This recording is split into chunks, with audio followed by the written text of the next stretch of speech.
भी साधक बहुत ध्यान से सुनेंगे।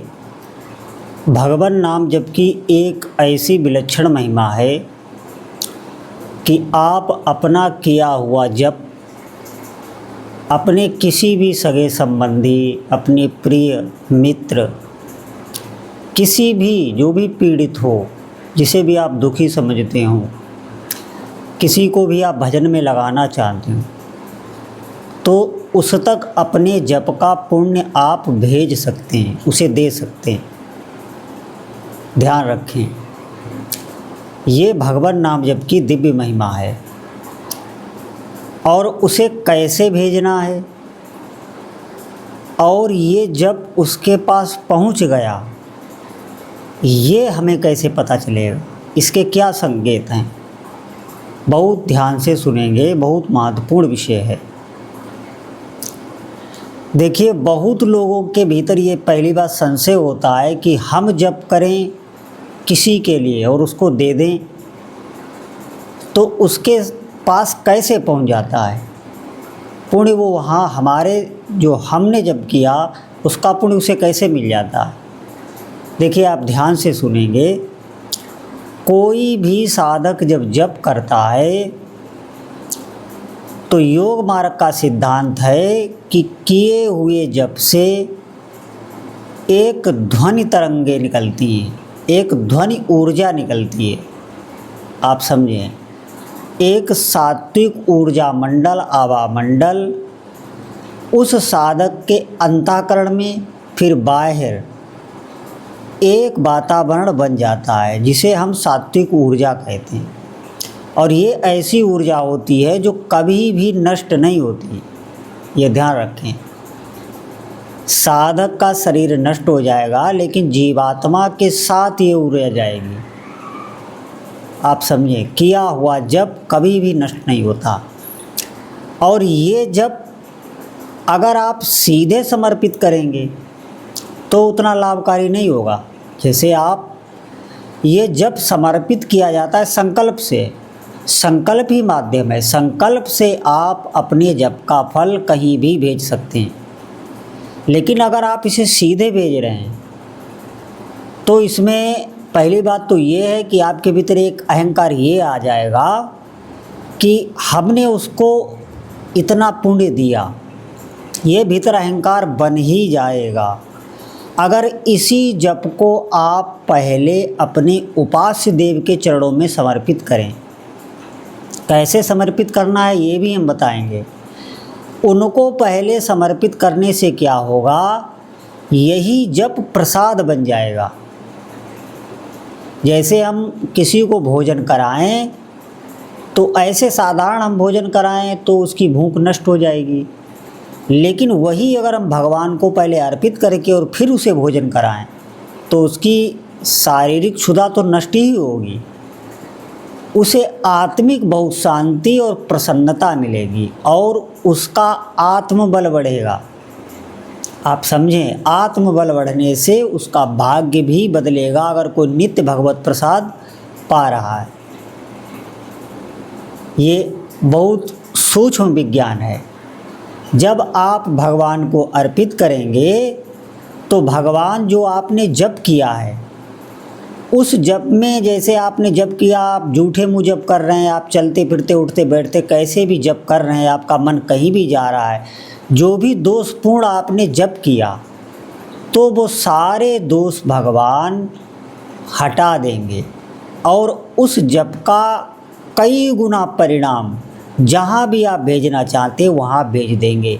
और एक बात और ध्यान रखें, हृदय से वो आपको आशीर्वाद भी देंगे जिससे आपका भजन और अच्छा हो जाएगा, आपका भजन में स्वाद आने लगेगा, आपका भजन कम नहीं होगा। ये ध्यान रखें, भजन देने से भजन और बढ़ता है अगर आप भगवत समर्पित कर रहे हैं।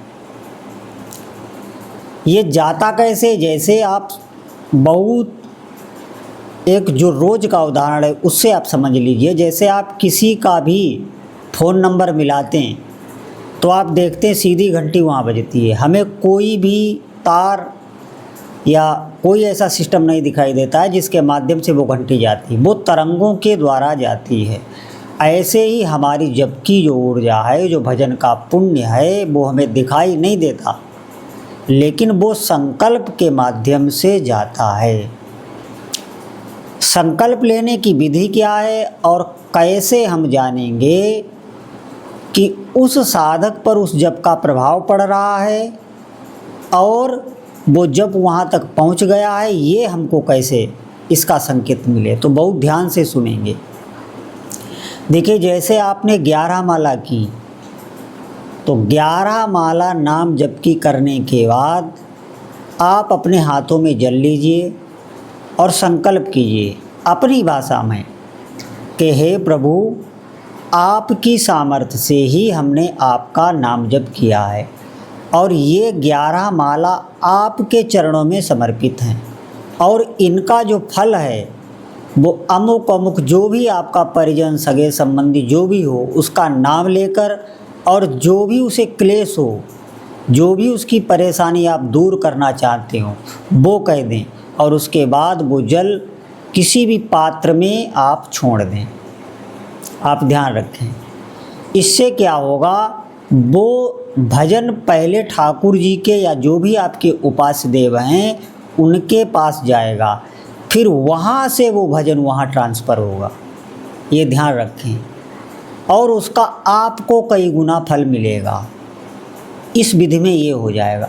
अगर आप डायरेक्ट भेजेंगे तो उसमें ये भी हो सकता है, वैसे भजन आप कैसे भी किसी को दें, ये एक परोपकार में आता है, इससे आपका भजन नष्ट नहीं होता, लेकिन उसमें इतना ज़रूर हो जाएगा कि आपके भीतर अभिमान आ जाएगा कि मैं करने वाला हूँ और इसमें आपका अहंकार गलित होगा।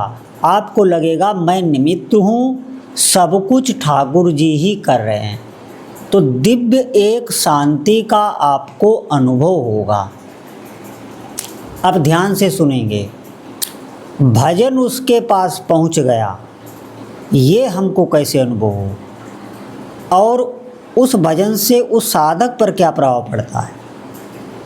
तो आप देखेंगे, आपने किसी के लिए भी भजन का संकल्प किया, उसे आप 11 माला, 21 माला, 5 माला, 1 माला रोज़ कर कर के देने लगे, तो आप उसको बताएंगे नहीं, लेकिन फिर भी जिसको आप दे रहे हैं उसका स्वाभाविक आप में प्रेम होने लगेगा निष्कपट भाव से।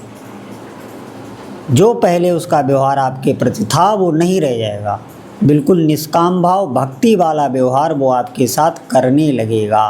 अगर ऐसा होने लगे, आप कहें बिल्कुल ना, तो आप समझ जाइए कि वो भजन उसके पास पहुंचने लगा है।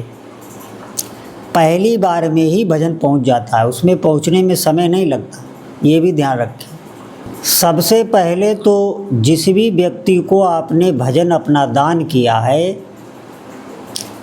तो उसको एक अज्ञात शांति का अनुभव होगा। वो किसी भी समस्या से ग्रसित है, किसी भी बीमारी से ग्रसित है, किसी भी उलझन में वो है, तो वो उससे निकलने लगे और उसे भीतर एक अद्भुत शांति का अनुभव होगा जो उसे पहले कभी भी अनुभव में नहीं आई थी। उसकी चेष्टा देखकर आप भी ये अनुभव कर पाएंगे, उसकी चेष्टाओं से आपको पता लग जाएगा और वो उस परेशानी से बाहर निकलने लगेगा। दूसरी बात है, उसका जो प्रारब्ध है, जैसे कि मान लीजिए उसे बारिश का कष्ट लिखा है, तो उस बारिश में भी बारिश तो होगी ही, लेकिन उसमें आपका जो भजन है, जो आपने उसे दिया है, वो उसके ऊपर छतरी का काम करेगा। बारिश का कोई भी उसे दुख नहीं होगा। कष्ट तो उस पर आ सकते हैं, सबको दिखाई दे सकते हैं, लेकिन उसका कोई भी प्रभाव उस पर नहीं होगा। उसके भीतर एक धैर्य बढ़ेगा, शांति बढ़ेगी, और नहीं तो उसका जो कष्ट है वो भी बहुत सूक्ष्म रूप में आएगा। ये दो बातें हो सकती हैं। अगर आएगा तो उसके भीतर प्रभु का भजन जो है वो क्षमता उसे प्रदान कर देगा, और नहीं तो बहुत सूक्ष्म रूप से आएगा। और यहाँ पर बात है ध्यान देने की कि जिसको आप वो भजन देंगे उसका आपके प्रति स्वाभाविक ही बहुत सौहार्द हो जाएगा, प्रेम पूर्ण व्यवहार हो जाएगा, आप में उसकी प्रेम पूर्ण आसक्ति हो जाएगी, अपने आप ही आप उससे कुछ कहेंगे नहीं। चौथी बात है कि जिसको भी आप ये भजन दे रहे हैं वो अगर बिल्कुल कभी भी न नाम जप करता हो न भगवान की भक्ति करता हो, ऐसा भी कोई हो, तो स्वाभाविक ही उसकी नाम में रुचि होने लगेगी, वो भगवान की तरफ बढ़ने लगेगा, क्योंकि आपका दिया हुआ भजन जो पुण्य है वो उसके पापों का क्षय करेगा, उसके संचित जो कर्म हैं उनको नष्ट करेगा, तो स्वाभाविक ही वो भगवान की ओर बढ़ने लगेगा। इसीलिए अगर आप किसी को भी नाम जप दे रहे हैं तो ये इस संसार का सबसे बड़ा दान है। जैसे किसी को भोजन देना, वस्त्र देना, आवास देना, ये भी दान है, लेकिन ये शरीर तक सीमित है। लेकिन अगर आप किसी को नाम दान दे रहे हैं तो ये उस जीवात्मा के साथ हमेशा रहेगा, चाहे कितने भी उसके शरीर नष्ट हो जाएं, लेकिन आपका दिया हुआ भजन उसके साथ रहेगा। हम पहले बता चुके हैं कि योग मार्ग का नियम है कि जो भी भजन किया जाता है, जप किया जाता है, ध्यान किया जाता है, उसकी ऊर्जा कभी नष्ट नहीं होती, शाश्वत होती है। जैसे हमारे आत्मा शाश्वत है, ऐसे ही भजन शाश्वत है। आप एक भी नाम लेंगे तो वो आपके साथ हमेशा जुड़ा ही रहेगा, वो कभी खर्च नहीं होता, किसी को देने से खर्च नहीं होगा। तो इस विज्ञान को साधक समझेंगे। भगवान नाम जप की अद्भुत महिमा है।